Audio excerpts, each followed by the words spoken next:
ನಮಸ್ಕಾರ. ನಾನು ನಿಮ್ಮ ಪ್ರೀತಿಯ ರವಿ ತುಂಡಿಗೆರೆ. ಇವತ್ತು ನಮಗೆಲ್ಲರೂ ಗೊತ್ತಿರೋ ಹಾಗೆ ಇವತ್ತು ಏಪ್ರಿಲ್ 14.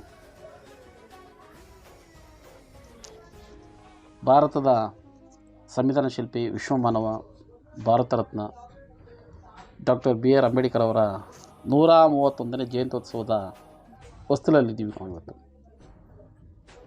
ಇವತ್ತು ಅಂಬೇಡ್ಕರ್ ಅವ್ರ ಬಗ್ಗೆ ಇವತ್ತು ಸಾಕಷ್ಟು ಜನಕ್ಕೆ ತಿಳುವಳಿಕೆ ಇದೆ. ಅಂಬೇಡ್ಕರ್ ಅಂದರೆ ಪ್ರತಿ ಮನೆಮನೆಗಳಲ್ಲೂ ಇವತ್ತು ಅಂಬೇಡ್ಕರ್ ಚಿರನೂತನವಾಗಿದ್ದಾರೆ. ಆ ಒಂದು ಕೆಲಸ ಇವತ್ತು ಆಗ್ತಾಯಿದೆ. ಅದು ಇವತ್ತು ನಾವೇನು ಮಹಾನಾಯಕ ಅಂತಕ್ಕಂಥ ಒಂದು ಧಾರಾವಾಹಿ ಮುಖಾಂತರ ನಾವು ಇಡೀ ಪ್ರತಿ ಮನೆಗಳಲ್ಲೂ ನಾವು ಇವತ್ತು TV ಮುಖಾಂತರ ಅಂಬೇಡ್ಕರ್ ಅವರ ಜೀವನ ಚರಿತ್ರೆಯನ್ನು ಇವತ್ತು ನಾವು ನೋಡತಕ್ಕಂಥ ಒಂದು ಸಾಧ್ಯತೆಗಳಿದೆ. ಆದರೆ ಅಂಬೇಡ್ಕರ್ ಅಂದರೆ ಏನು ಅಂತ ನಾವು ತಿಳ್ಕೊಬೇಕಾಗ್ತದೆ. ಅಂಬೇಡ್ಕರ್ ಆದರ್ಶಗಳೇನು, ಅಂಬೇಡ್ಕರ್ ಅವರು ಇವತ್ತು ಎಷ್ಟು ಪ್ರಸ್ತುತ ಈ ದೇಶಕ್ಕೆ, ಸಂಸ್ಕೃತಿಯನ್ನು ಕಂಡಂಥ ಈ ದೇಶದಲ್ಲಿ ಅಂಬೇಡ್ಕರ್ ಅಂದರೆ ಏನು, ಅಂಬೇಡ್ಕರ್ ಅವರು ಯಾವ ರೀತಿ ನಾವು ಅವ್ರನ್ನ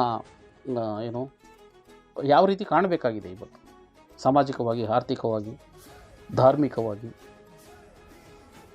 ಯಾವ ರೀತಿ ಅಂಬೇಡ್ಕರ್ ಅವ್ರನ್ನ ನಾವು ಸ್ವೀಕಾರ ಮಾಡಬೇಕಾಗಿದೆ, ಅಂಬೇಡ್ಕರ್ ನೋಡ್ತಕ್ಕಂಥ ದೃಷ್ಟಿ ಇವತ್ತು ಇಂದಿಗಿಂತ ಇನ್ನು ಮುಂದೆ ಬದಲಾಗಬೇಕಾಗಿದೆ ಅಂತಕ್ಕಂಥದ್ದು ನನ್ನ ಒಂದು ಸಾಮಾನ್ಯ ಚಿಂತನೆ.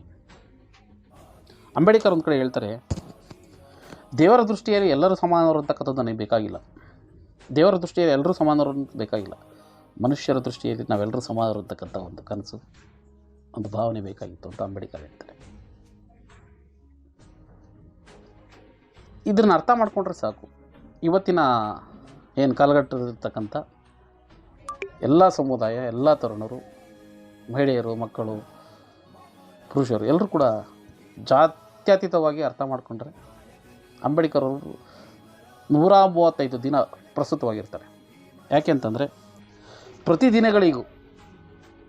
ಪ್ರತಿದಿನಗಳಿಗೂ ಬೇಕು ನಿನ್ನ ನಾಮದ ಬೆಳಕು, ಪ್ರತಿದಿನಗಳಿಗೂ ಬೇಕು ನಿನ್ನ ನಾಮದ ಬೆಳಕು, ಮಹಾತ್ಮನೇ ಡಾಕ್ಟರ್ BR ಅಂಬೇಡ್ಕರ್.